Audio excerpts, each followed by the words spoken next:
We did what Captain Delorme invented back in 1945, which was high-intensity weightlifting exercise as a way to treat knee injuries in soldiers, and he figured out that people would rehabilitate much faster if they actually lifted heavy weights. So we used exactly the same principles that he used, which was measuring how strong somebody was and the heaviest weight that they could lift with that muscle group. We would train them at about 80% of that. Hello, this is Dr. Carmi for Chronic Pain Chronicles, and today with us we have Dr. Fiatarone Singh.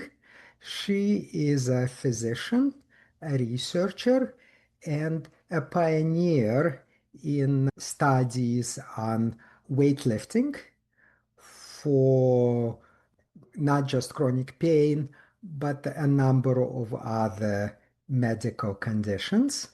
Prior to her studies, there was certainly a lot of publicity given to aerobic exercises, and there were a lot of guidelines that promoted activity, and by activity, aerobic activity, light activity, flexibility.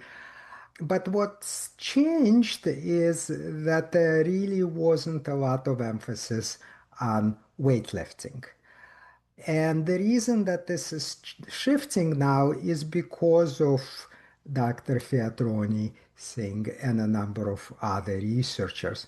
Can you tell me how you got interested in exercise and I guess the seniors, because I guess you started out as a geriatrician? Yeah, I am a geriatrician. So, yeah, I've always kind of been an exerciser myself. And when I was young, actually, I used to watch Jack LaLanne on TV with my grandmother doing the sort of home calisthenics, weight training type of exercises.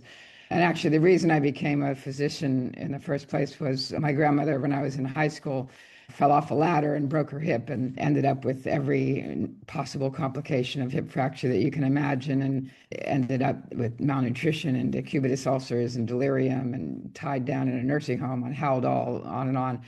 And that was when I decided that there needed to be geriatric medicine because it wasn't working out so well. So that's actually why I went to medical school. And there wasn't geriatric medicine at the time, but I decided that was the field I wanted to go into. That's how it started. And then luckily enough, when I finished my residency and fellowship in geriatric medicine, my first job was at Harvard and Tufts. And the person who was the head of the lab there was Erwin Rosenberg, who had coined the term sarcopenia in 1986. And I was there in 1988 and in a lab that was devoted to the study of sarcopenia. So they were doing all sorts of work on relatively young, healthy, older adults. And I was working in the nursing home at the time as part of my job. And we decided that these people probably needed it a bit more than healthy 60-year-olds. So that's when we did the very first study of high intensity weightlifting in frail elders. And then after that, we really expanded it to pretty much every chronic condition that you can think of. But at the core of it is this idea that you need to address the loss of muscle mass with aging because its body composition changes are really at the core of a lot of different diseases that we work with. For the audience, sarcopenia simply means muscle atrophy or loss of muscle mass. It is common in the elderly, and if it becomes severe enough, it affects the ability to do day-to-day things, including walking. I used to be director of a nursing home back in 1996 or so. And my sense was that seniors were not very active. I think there was a lot of concern even about people walking. What if they fall down and break a hip and then the nursing home is responsible? And so the activities that there were focused more on reducing chances of people injuring themselves than perhaps building up muscle. It seemed like they were incredibly light flexibility aerobics exercises, sometimes done while sitting. Were you the one of the first ones to introduce weightlifting for the seniors? Yeah, no, I was. There were a few people who had done it with healthy elderly before that, like people in their 60s who really had no chronic diseases, but no one had actually tried to apply it to very frail. So the first study we did was people in their 90s. They were in a nursing home, so they were quite frail.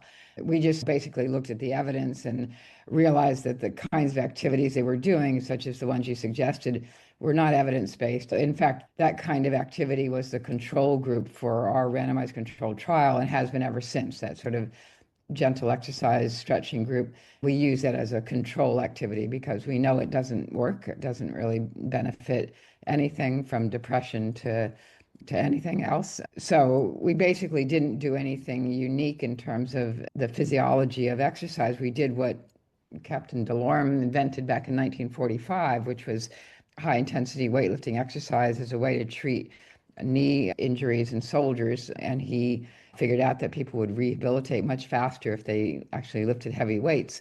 So we used exactly the same principles that he used, which was measuring how strong somebody was and the heaviest weight that they could lift with that muscle group. We would train them at about 80% of that, which feels hard. So if you think of the heaviest weight you could lift with your arm or your leg and then take 80% of that, it would still feel hard, but not impossible. And that's the intensity that we use for all of our clinical trials. And so it was what, 8 reps, three times per set? Yep. Yep. And then as the person gets stronger, the weight goes up so that it always feels hard to lift, basically. So you reevaluate that maximum weight once a month? Exactly. In the first study, we actually did it every 2 weeks, but usually now we do it once a month. And I don't know, maybe I misread the book that I was reading, but there was a bit of emphasis on eccentric contractions. Can you, I guess, elaborate on the mechanism Sure, you felt it was sure. important? Yeah, so when you lift a weight, your muscle is shortening or push away, your muscle shortening, and that's a concentric contraction. When you lower the weight slowly against gravity, don't let gravity take it down, but actually slow it down on the reverse movement, that's called an eccentric contraction. So the muscle is producing force while it's lengthening essentially rather than shortening. So that lengthening contraction, which is called eccentric exercise, causes little micro tears in the muscle. And those little tiny tears actually stimulate satellite cells and growth factors to actually build up new muscle. If you don't include the eccentric phase of the contraction, you don't get as much muscle hypertrophy. So we always include that. You see a lot of people in the gym lifting a weight and they're just letting it flop back down. They're not really controlling it on the way down. So there's no activity there. Basically, gravity is doing all the work. So that's not useful. So we always make sure that people lower the weight slowly and lifting it, depending on how you're trained, you can lift it fast or you can lift it slow. If you lift it fast, you get muscle power more. If you lift it slow, you get strength, not as much power, but either way works. But lowering phase always has to be slow. There's a number of problems seniors have, not all of them purely muscle related. So, one of the problems that I find a lot of seniors have is with their balance. It's not purely because of muscle, they could have spinal stenosis and maybe they don't feel their feet, but they often have difficulty with balance, they often have difficulty with falls. So, do you just need to build up muscle bulk to prevent falls, or is power or how quickly you can contract the muscles more important there? Right. For balance, for fall prevention, the evidence base suggests that the most effective exercise for that is the combination of strength training and balance training. And the balance training has to be challenging. If you can easily stand on one leg, that's not challenging. You have to then close your eyes or do something else to make it harder. So it has to feel hard to do. Same thing with strength training. And there's a little bit of evidence that muscle power is more related to balance than just muscle strength. They're both related, but maybe a little bit more. So if you think about it, if somebody pushes you over from the side, you have to strike out with your other leg, your hip abductor, very quickly, or you'll fall over. So that muscle power, the ability to generate force rapidly and intensively, that's what muscle power is. So if we're worrying about falls, then we do use the combination of strength or power training and balance training to prevent falling. And it sounds power training just means trying to contract faster. Yeah, so it means you're lifting or pushing the weight fast and then lowering it slowly, You're lowering basically. it slow. And broadening it beyond that, one of the things I was maybe not aware of is benefits. Like I was aware that weightlifting builds up or strengthens the bone, which is one of the reasons they often will recommend it for women. They're more likely to have osteoporosis. Weightlifting seems to build up the bone well, but I was surprised about some of the other benefits that I wasn't even aware of, and also the level of evidence behind some of those other benefits. Can you touch a little bit on that? Sure. So certainly cardiometabolic disease, which is obviously very common, so diabetes as well as coronary artery disease. There's evidence that weightlifting exercise, even without aerobic exercise, from epidemiological studies, is a protective factor. It reduces your risk of getting those diseases. And once you have those diseases, weightlifting works to improve outcomes, so improves function, reduces the risk of recurrent cardiac events, for example, improves glucose control if you have diabetes. There's a little bit of evidence that if you combine weightlifting and aerobic exercise, it's probably a little bit better for diabetes or heart disease, but it's not hugely different than doing just one or the other. If somebody can't do two different kinds of exercise and they are older, I would certainly morph to the weightlifting exercise because there are things that it does that aerobic exercise can't do, which is treating the sarcopenia, improving bone density, preventing falls. So those things are things that aerobic exercise doesn't do.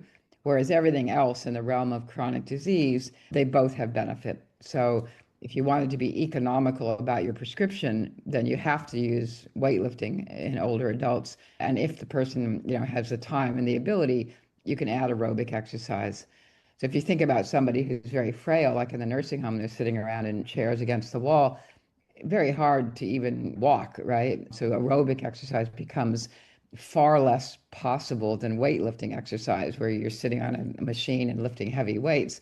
And what we found interestingly was that when we did the weightlifting study, we didn't even do balance training at that point. We just did weightlifting. The people walked around the nursing home about 35% more time using activity monitors on their ankles than the people who are in the control group. So the reason they're not walking is because they don't have the physiological capacity to walk safely. And so if you give them that back, then they will walk more. So it's very different than younger adults where they're wearing their Fitbits and they're recording their steps. And for them, it's just about the desire to have more steps, right? It's got nothing to do with their capacity to have more steps. But in frail adults, it's all about capacity, or mostly about capacity. So I think that's why starting with weightlifting makes sense. Adding aerobic later, if you can, is great, but you can't leave out the first part.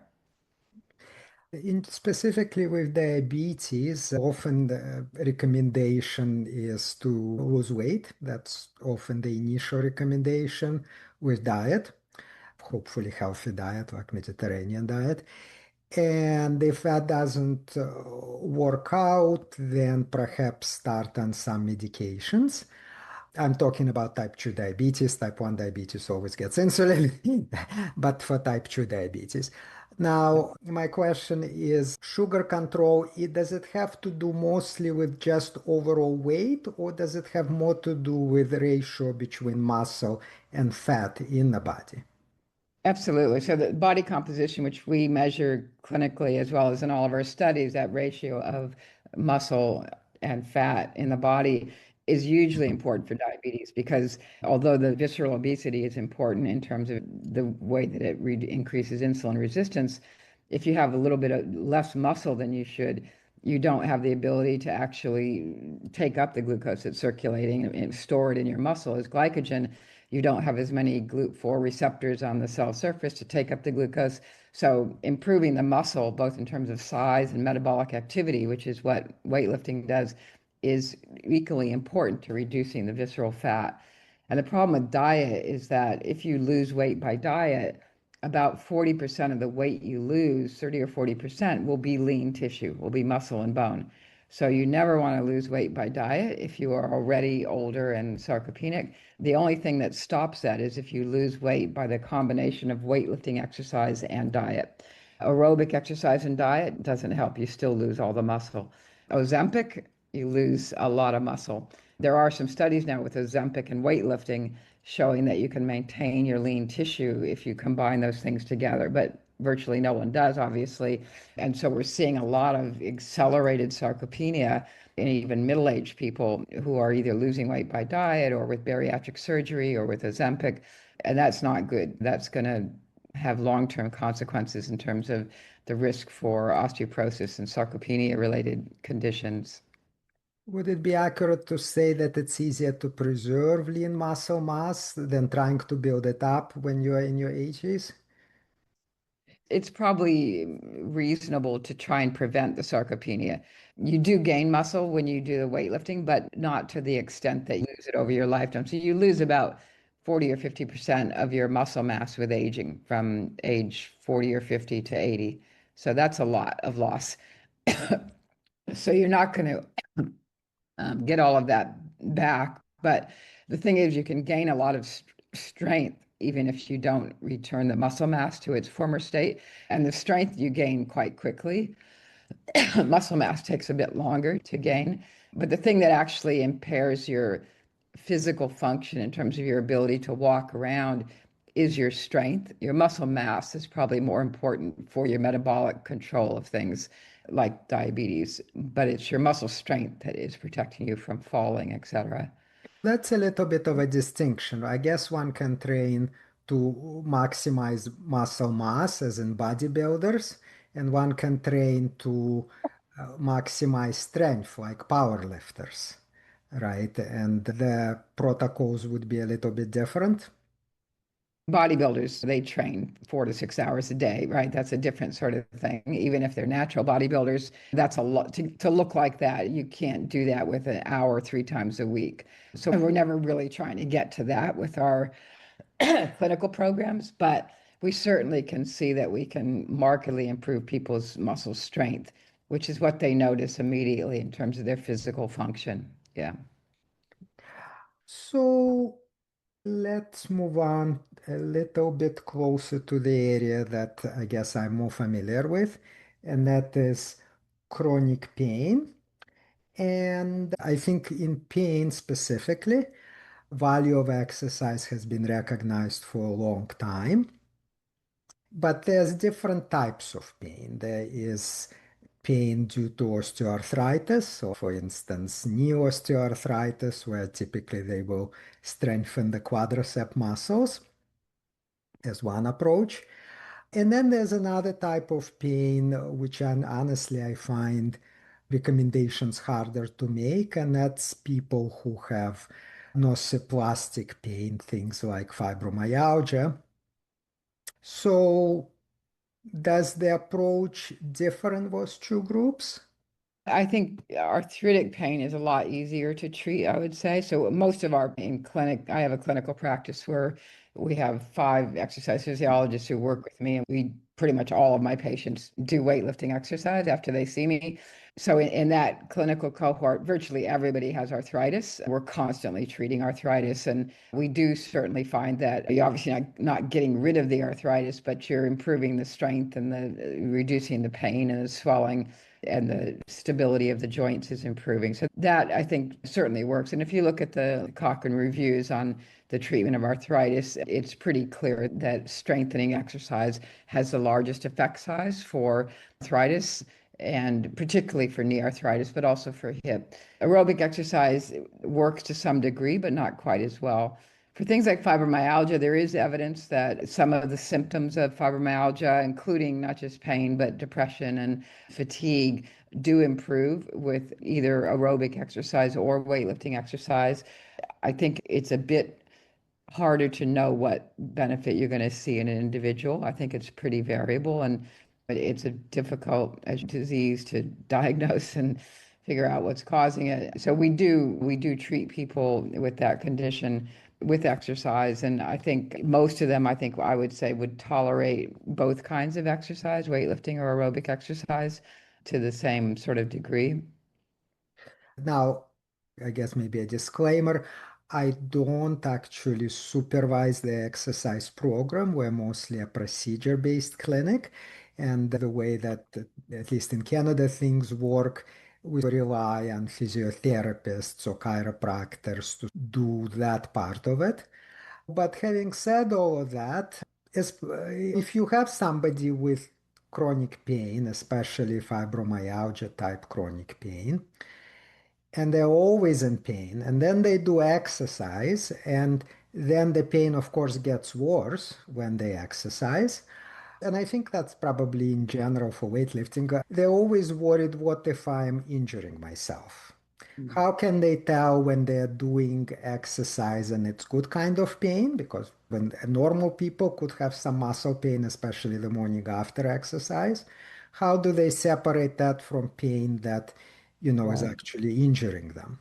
Yeah, I mean, if you get an acute pain while you're lifting a weight, then that's not normal or a sign of good training. That means you could have injured yourself doing whatever it is you were doing. If you get muscle pain 2 days later or a couple of days later, that's more like what we see with delayed onset muscle soreness or DOMS, which is normal, which is actually the sign that the eccentric muscle damage has happened and you're repairing it. So it's the pathway to hypertrophy.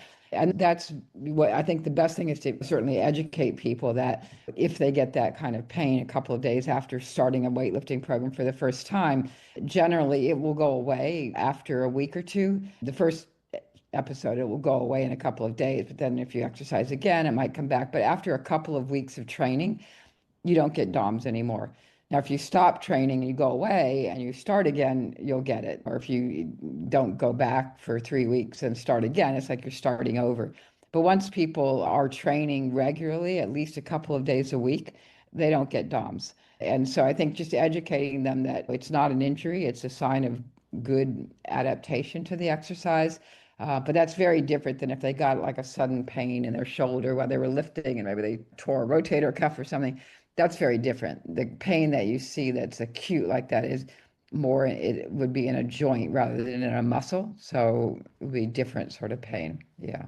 I guess fibromyalgia patients are in a sense that my experience with them is that they will have more pain while they exercise because obviously they have a painful muscles. You load that muscle, of course, it's going to hurt more. But then it's not so bad.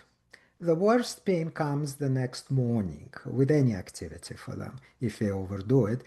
And sometimes the flare up can last a week, 2 weeks, because there's a lot of peripheral and central sensitization with these people. So I guess the sweet point you're trying to go for is somebody who may have a little bit of pain the next morning, but doesn't stay there for 3 or 5 days because then it'll really mess up their day-to-day schedule, etc., etc. But often they don't know what's too much while they're Right. doing things, right? And I guess I haven't been able to give them a good rule of thumb, except that if you flare for the next 5, 6 days, probably it's too much and you better back off. Yeah. Generally, what we do, which seems to prevent most DOMs from being very significant at all, is we test somebody's strength, which is basically the maximum amount that they can lift on a particular machine. And then for the next 3 or 4 days that they come in for training, we would have them lift 50% of that, then 60, then 70. And then by day 4, which is week 2 or whatever, that's when they get it to 80%. So we gradually get them up over 3 or 4 days. And by that point, they've gotten stronger a little bit already. So that 80% usually is very doable and doesn't really cause any symptoms. And then we basically try and increase it by 3% or so every session as they come in, and then retest them after a few weeks. So in that way, we haven't really seen much in the way of DOMs at all in my clinical patients. And they have lots of chronic pain from their arthritis, and often then they may have other things going on in terms of peripheral neuropathy or spinal stenosis. And so we do see a lot of pain, but we don't really find that the exercise itself is causing more pain. If anything, it's lessening it over time. Yeah. Two quick observations that I just observed over the years. I've been doing this for over 20 years. One is in terms of specifically fibromyalgia, whiplash, that kind of stuff with sensitization. It doesn't occur as commonly in people who are very muscular, let's put it to you this way. I don't know if it's coincidence or not. Yes, it can happen, but it's much less frequent in patients who are very muscular. They might still get joint pain, but not so much all over the body kind of pain. And the other observation is just like seniors, weirdly enough, patients with fibromyalgia have balance problems. Normally, people in their 40s, 30s, 50s don't fall. They have good reflexes. Maybe if it's very slippery and conditions are very difficult, perhaps once. But I have a number of fibromyalgia patients that fall 4 or 5 times a year. So there's Right. something odd about their balance system that reminds me a little bit of seniors. Just random observation. Yeah, I do think, like you said, I think there is accelerated muscle wasting in those people for a variety of reasons, but some of it probably due to chronic inflammation of some sort, some of it due to low levels of activity. So usually your muscle mass doesn't start to decline until you're 50 or so, and then it starts to go down. But that might happen a bit earlier, I think, in somebody with fibromyalgia. So yeah, I think thinking about preventing sarcopenia in middle ages would be really important for those people. Yeah. So let's maybe talk a little bit about just the practicalities. You have, I think it's called Center for Strong Medicine. Is that the right name? Yeah. In Yeah. Australia, I'm not aware, like we certainly have a lot of physiotherapy places, obviously, all over. And maybe that's an interesting point. You have physiologists working at the center. So how is your center different from a physiotherapy clinic? Or is it the Well, same, but you do yeah, research? unfortunately, physiotherapists are not really trained how to do resistance training. It's not what they do. They do rehab from various things, and when they do weightlifting exercise, it's generally very low intensity and non-progressive. Like I have patients who've been to a physio and they've been doing these same exercises like sit to stand for 20 years. And if you can stand up against gravity, unless you've been in outer space for a while, gravity is not an uncustomary force. So it has to be an uncustomary force.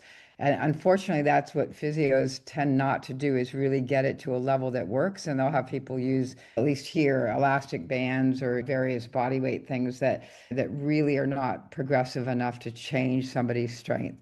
So that's why I don't use physios. We sometimes send people to physios for specific neck problems or something. But in terms of delivering our exercise, we use the exercise physiologists who have been trained how to deliver certain kinds of exercise. And they work with me directly, so they also know a lot of medicine. And they're not really just delivering exercise, they're really delivering geriatric medicine because this exercise is part, as I see it, of geriatric medicine. They're actually helping to treat their diabetes and their heart disease and their arthritis and their depression and their cognitive impairment, as well as their falls and balance and frailty. So all of those things are really in their purview. But it's very different than what happens with a physio, actually. Yeah. Not sure if you're familiar with what's going on in Canada, but is there analogous clinic in Ontario? I don't know. I mean, there could be, but I don't know of one. Yeah, there could be. So then I come to, again, practicalities of it. You mentioned resistance bands. I guess the nice thing about them is you can do them from home. You don't need to go to a gym.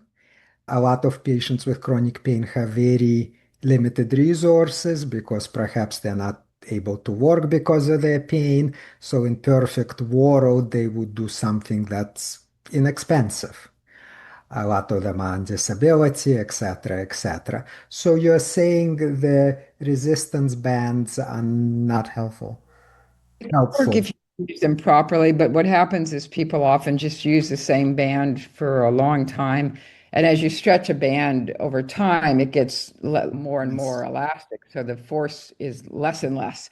So it's the opposite of progressive resistance training. It's regressive resistance training. And you can't really measure it because if you have your hands far apart, that's different than if you have them close together. The resistance is different. And so it's hard to measure. So we like to measure stuff, and that's how you can see progress. So that's why we do use them for certain muscle groups sometimes, like for the shoulder, but we try and get to a weight stack sort of thing as soon as we can so that we can measure what we're doing, basically. Yeah. So are you saying free weights a better option?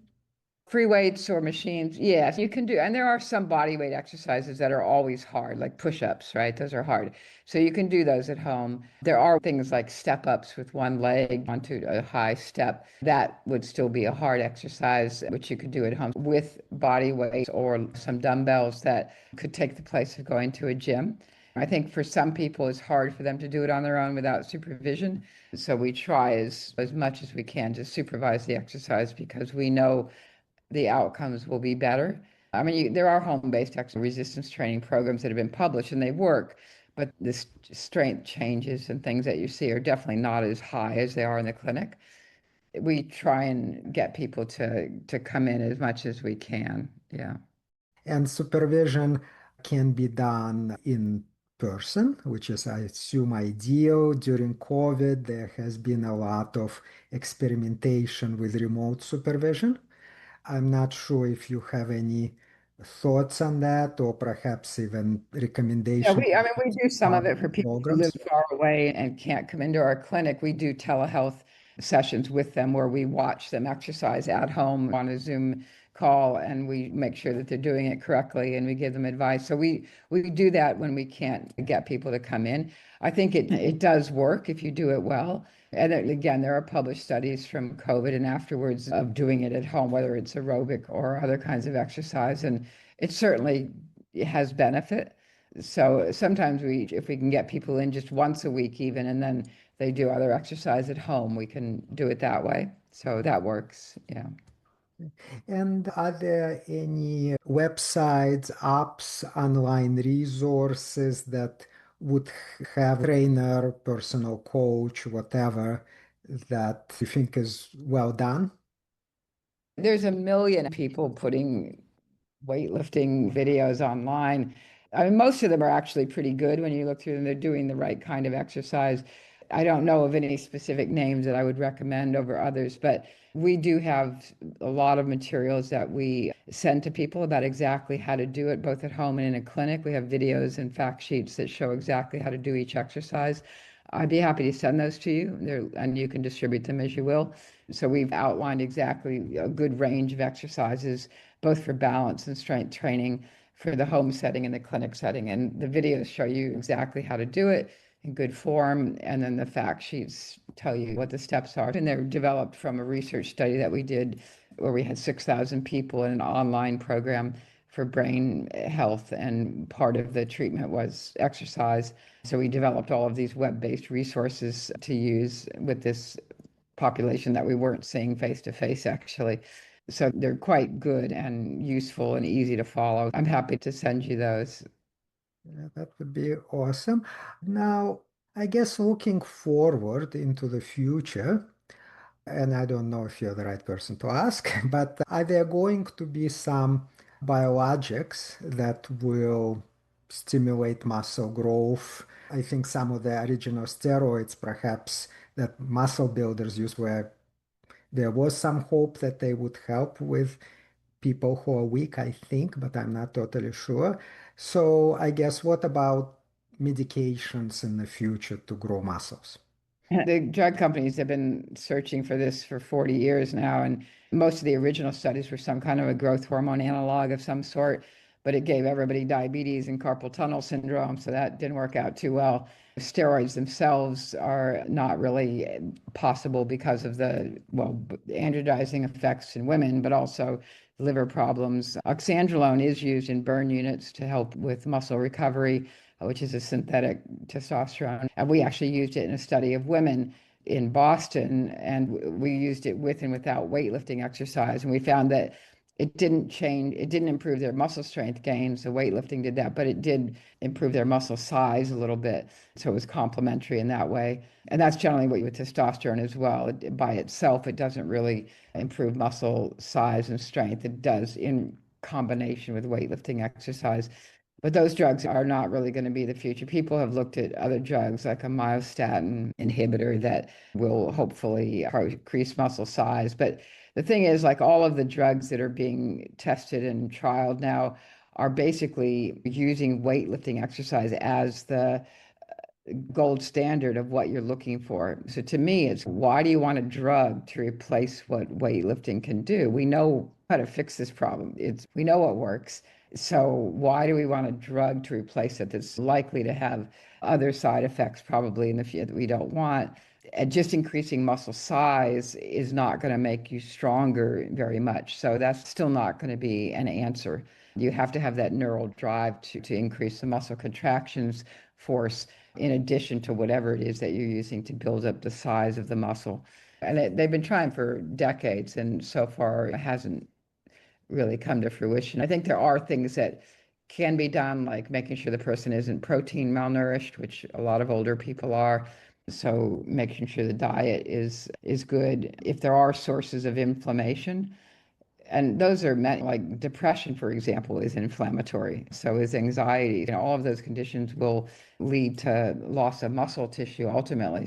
Treating the inflammatory conditions that people have, I think, is again a sort of underutilized way to help prevent muscle loss. But yeah, I feel like we have the solution to it. We have the solution to sarcopenia. We just need to pay for it and make it medicine because it is medicine. It's not just muscle. It treats depression better than a drug. It improves cognition, improves heart failure, improves renal failure, it works for COPD.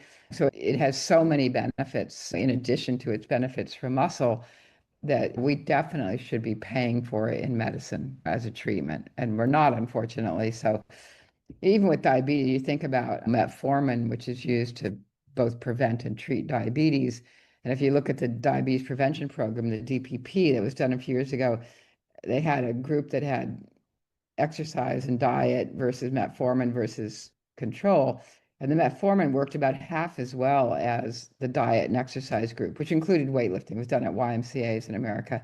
The medical system will pay for metformin for life, but they certainly won't pay for diet and exercise coaching for life. Just a misunderstanding of where the evidence is in the literature, I think. So this is building on what I mentioned about the future. What about current supplements? Everything from creatinine to whatever it is that people are using. What are your thoughts on supplements for muscle building?